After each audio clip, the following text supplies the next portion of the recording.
Yeah, welcome to Iron Island. This is in a little spot in the corner of Buffalo here. The museum itself has been in existence since the year 2000. The history of the building is this building was built in 1885. It was a wooden structure, and it had a building next door to it that was the parsonage where the priests and that used to live. It was a Methodist Episcopal, very few of those in Buffalo, and it went along as a church till about the mid-1950s.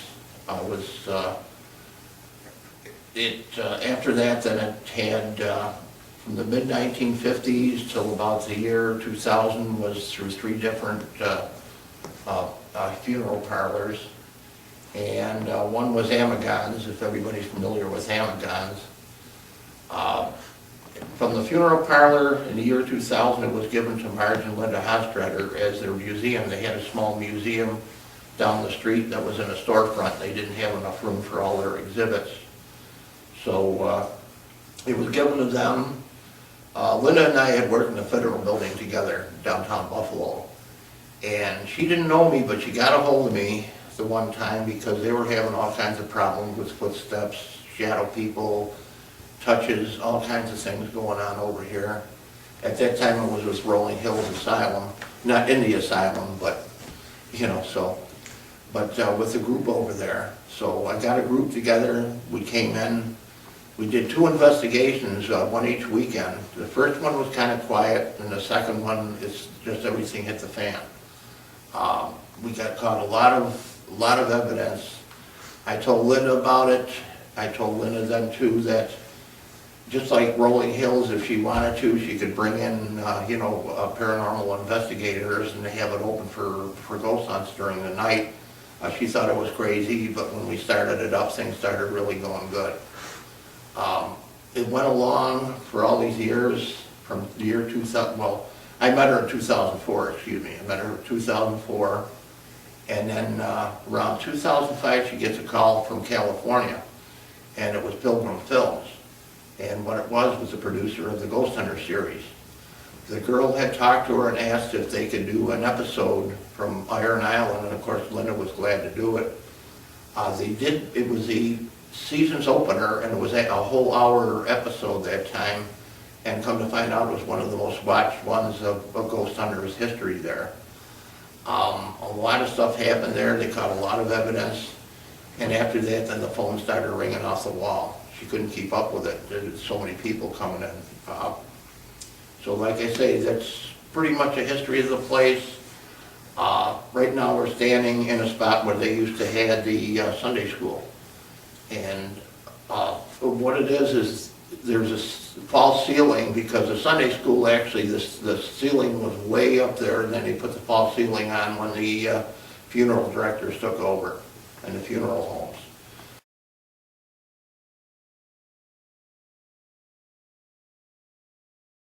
So this is our map of the people that have actually investigated here from where they're from.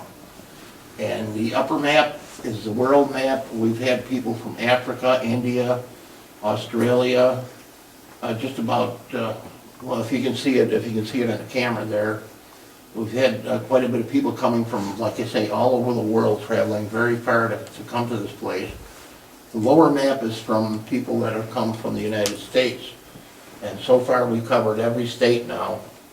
And as you can see, there's a lot of people that have visited here that have traveled also a lot of miles to see the Iron Island Museum. So it's quite a big thing for this little neighborhood, because it's just a little neighborhood in the city of Buffalo. And it's a big deal. When Ghost Hunter came here, they couldn't even, they couldn't even keep the kids away. The kids were going crazy because they saw all their cars and their vehicles and everything, that said Ghost Hunters on it. And it was quite a big thing for this little neighborhood here.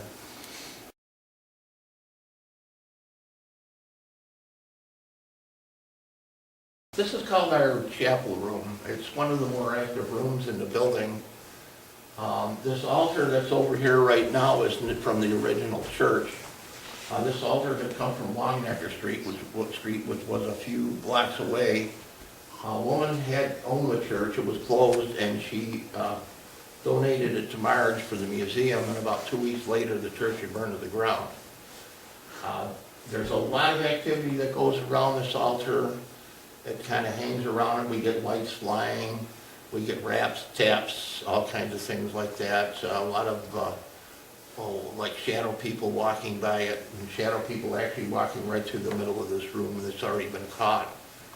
Like I say, it's really a good place to be, say in between midnight, 3 o'clock in the morning.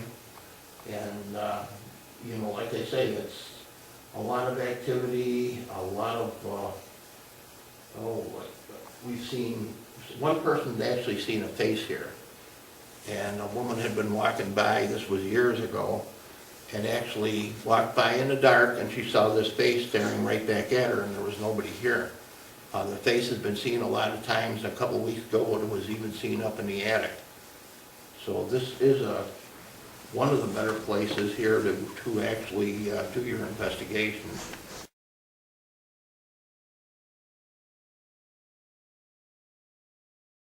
Okay, and this is the room behind the chapel room. What the chapel room was originally was the casket sales. This, I believe, was the office where they did the casket sales here. It probably had a desk and everything else, taking care of all the paperwork. Now it's the Buffalo Terminal room. As you can see, that we have models of the terminal, pictures and everything else. Very famous place too in Buffalo. This is the ladder that goes up to what they call the attic, but it's not actually an attic. What this is when the funeral people took over, they built a building within a building.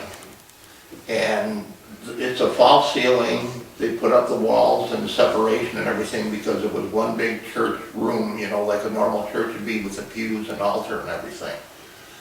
Now, this all started before we used to hear footsteps upstairs. And this happened years ago, and then when ghost hunters came here, they heard footsteps upstairs, and they quick ran into the room over here, and Grant had gone up the ladder to check it out. And the footsteps were still going, and when he went up to the top of the ladder, he heard the footsteps coming towards him, saw a shadow person, or a shadow coming towards him, and he went back down the ladder 100 miles an hour. I've never seen him move that fast before. Jay went up there, the same thing, and he felt something going through him.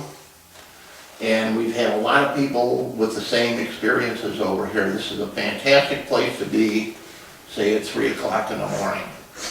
It's really great over here, a lot of activity, a lot of energy.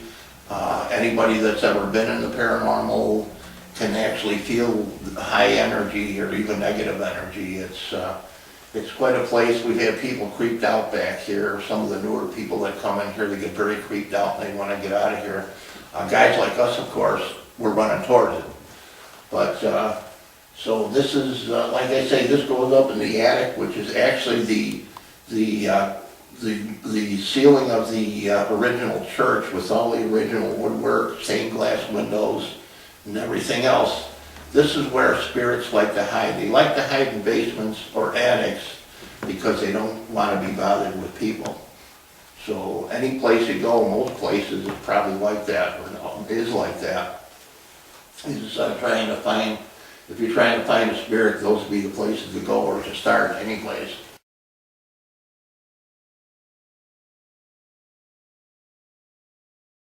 Okay, this is our military room in the museum. And as you can tell, it's a military room. We have quite a bit of activity. It usually could start any time of day. This place here, we have a lot of footsteps walking through. People that sit in the chairs sometimes feel somebody kicking the chairs, vibrations in the chairs. We get lights, we've seen people seeing lights, and actual shadow people going back and forth. We have a shadow person of a little boy named Tommy, which I'll explain in the next room. But they see little short shadow people peeking around the corner, or sometimes you see them scooting around. And We had an instance one time, about a month ago, am I still with you? Okay. We had an instance where there was a picture on the wall, and we were in the next room, and I asked Edgar, who I'll explain in a second, to tap on a picture or knock it off the wall. Well, 2 seconds later, this picture over here, fell off the wall. I checked it out. The only way that picture can come off the wall if it was lifted and actually dropped. Thank God that Linda has IR cameras in every room, and she caught the picture actually dropping off the wall. So, and we've had so many things happen in here, it's even hard for me to remember. I've been here for 5 years and I still can't remember. So they say one of the uniforms over here too there might be something attached to it. I got a EVP one time of somebody asking for a medic. So that was pretty pertinent to what the room is itself. And that's probably one of my better EVPs. EVPs here are off the charts. We've gotten, if not hundreds, thousands of them. A lot of them from our little boy in the next room that I'll explain later.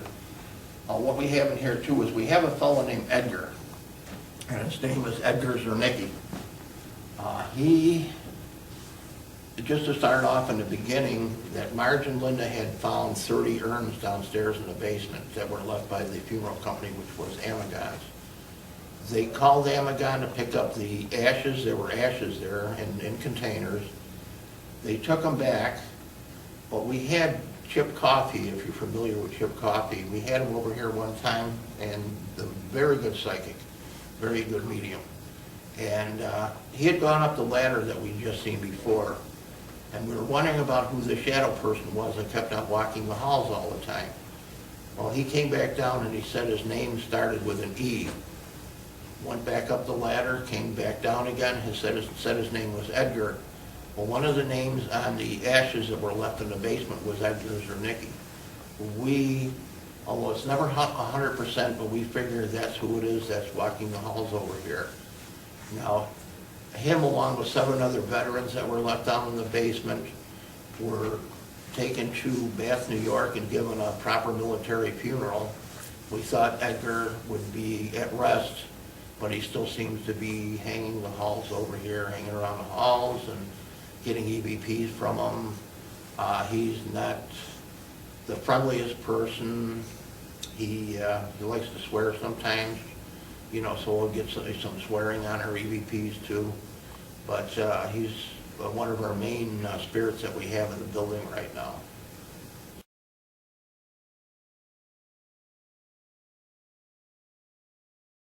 Okay, this is what we call our railroad room.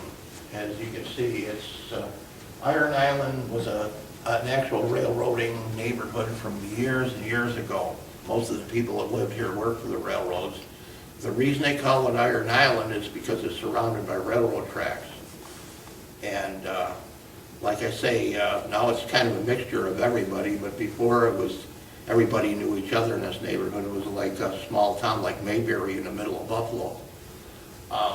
What we have here too is we call it Tommy's room. And the reason we call it Tommy's room is because we have the spirit of a little boy that likes to hang here. He was actually laid out here in 1968. He died of leukemia. And it seems like he's still staying around here. Now I can get his picture in just 1 second.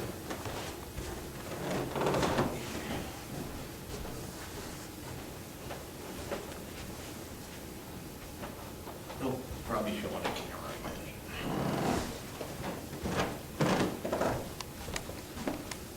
Oh, is that no reflection or anything? Okay, yeah, his name was Tommy Colangelo. This is a picture. This picture was taken 2 weeks before he passed away, and he seems to like to stay in the museum. We've seen him, heard him. We've had hundreds of EVPs from a little boy's voice, and they're all interactive with our questioning. It's a totally amazing thing. The one time I asked him what he wanted for Christmas, and he asked for Snoopy, which Snoopy was a big thing back in 1968. Another time, one of the girls asked him, "Do you miss your mother?" He said, "Grandma." And this goes on and on and on for how many EVPs that I've gotten and other people in this building have gotten too. But you kind of feel sorry for him, but he likes it here. It's a really strange thing. But, you know, most people do get at least 1 or 2 EVPs from Tommy when they visit here overnight, or even during the day. Sometimes you can hear his voice as a disembodied voice, where you can actually hear him with your own ears, and a lot of times it's giggling and things. So this room here is one of our better rooms. Not only Tommy, sometimes we do get Edgar, and we do have other spirits in here that we don't know about or don't know what their names are either. This seems like a spirit central here. I don't know whether there's a doorway or something like that actually brings the spirits in. But this room here is really, really good. A lot of things go on here. The same thing with our lights, our pale lights that like to fly around. You see them with your own eyes. They're not just orbs on a camera. You see them actually with your own eyes. And they're not round. They're kind of, they look like a comet. If you ever seen a comet with a tail on it, that's what they look like. And they've been seen flying around here for years right now. So.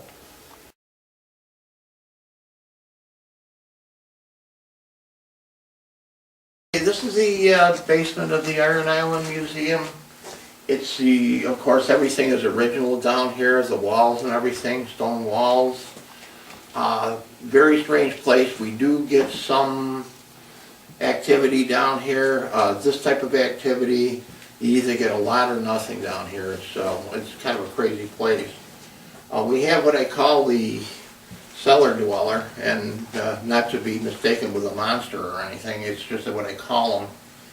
And sometimes he'll come out and he'll interact with your questioning when you're doing EVPs. We've seen the little pale lights down here too. We've had raps and we've had shadow people. As you can see, this has gone through 3 different types of heat down here. One, it used to be coal heated. You can see the tank here was oil heated, and then finally we got the gas heat. They use it actually just for storage and that, but it still really can get quite active down here when things start rolling. So a lot of people are pretty happy with what they find down here, especially EVPs and things. We have different things over here. There's a hole in the wall over there, and we had 2 different psychics at 2 different times. Can you get a We've had 2 different psychics at 2 different times come in and say there's children buried there behind that wall. As you can see, we tore some of the wall down but couldn't get inside far enough to really do any digging or see if we could find anything. Like I say, with 2 different psychics at 2 different times, didn't know each other. It could be a possibility, because years ago people used to get away with a lot of things, over here. Another thing that might have happened is the Spanish flu epidemic of 1918. We had a psychic the one time say there was a blonde-haired girl laying on the floor here, and she had a piece of tape over her mouth. Now, I went along as if it is true, and this was a psychic too, and if it was true that maybe some hanky-panky had gone down here, till I talked to a nurse from St. Joe's Hospital, and he was a male nurse, and he was into the historical part of the health around the county and that, So he told me about the Spanish flu epidemic, that a lot of schools and churches used to have to put the bodies down in the basements and keep them for a long time, because people were dying by the hundreds, if not thousands, in Buffalo. And what they used to do was put tape over their mouth and their nose, because they were afraid that the flu would come out of their body. So I'm just guessing that could be a possibility. I'm going to still look it up and try to do some research on it and see if they did store bodies down here during the epidemic. But like I say, it's a very good place to be. it's on and off. Sometimes you have activity, sometimes you don't. We had a shadow person pop up, from behind one of the furnaces one time, and we caught it. It was caught by accident because we were filming someone else with something sitting on her lap, sitting in the chair there. And all of a sudden, we're going through the video, and then seeing a shadow person pop out and then pop back in. You guys seen it, right?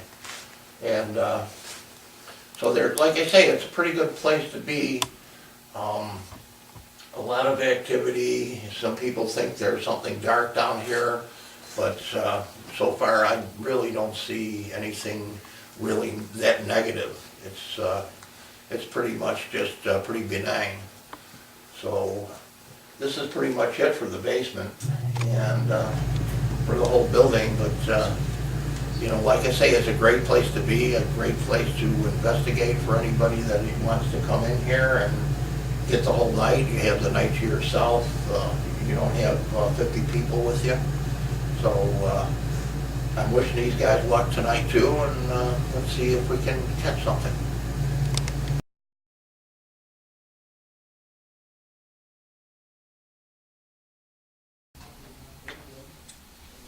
Were you a victim of the Spanish flu?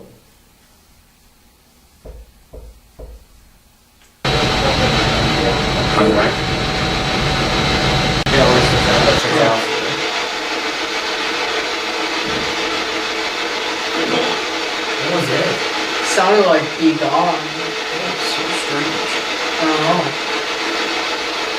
Are you telling me to leave? Quit it? Yeah. Quit it? Yeah.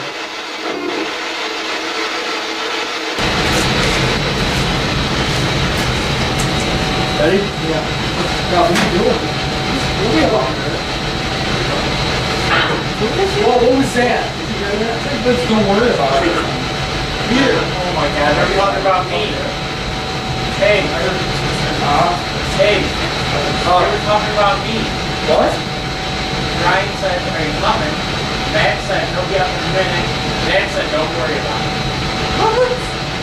You know what that said? Oh, we got it all covered. We got it all.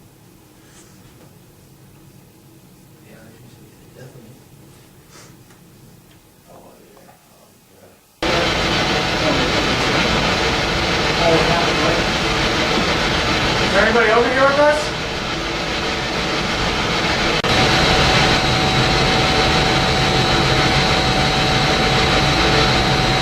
You want to be my friend? You want to talk to me? You want to talk to Greg? Did you say you were in the service? I heard I am. Are you sitting in that chair with us? You sound like, I don't know. You sound...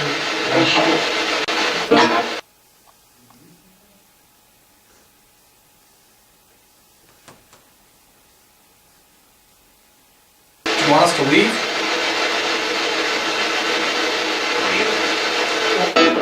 Is it leave? No, I think it said leave. I don't know. Will you repeat my knocks? Leave? Yeah. You have a chance now to tell us who you are. What's it? Lyle. Lyle? Lyle. Are you a veteran? Great.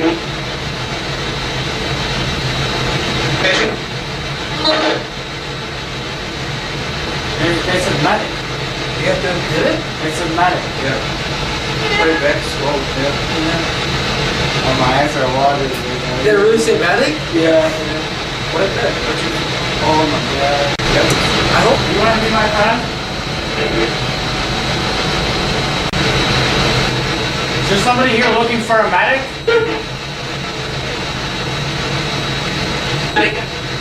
Yes.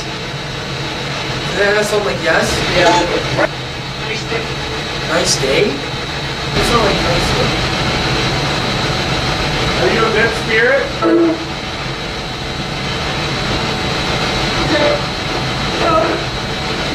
If you need help, call out. No.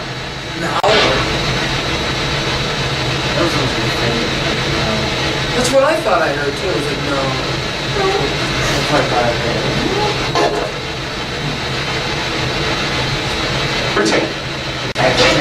Were you a veteran? Service. What branch of the service? He went over where I was, I think. Oh, okay. I think. Say what happened to him? Yeah, I think he went. Yeah, I think he went. I think he went where I was. Oh, okay.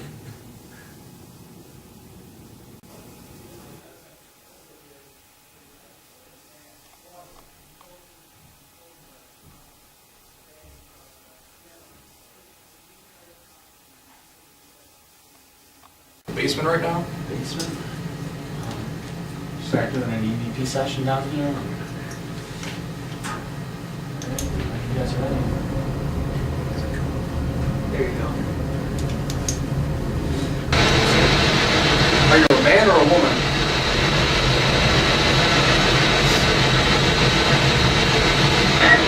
It's almost a man. Yeah. So you're a man. What's your name?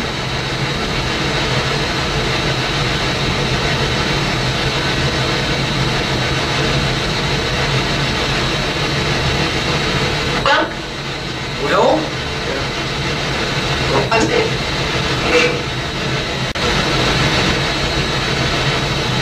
Pete, Rob, Brian, or Matt? You want? You want? Yeah. You want? Pete? It's a Peter. We want something and then Peter. We want Peter? Oh.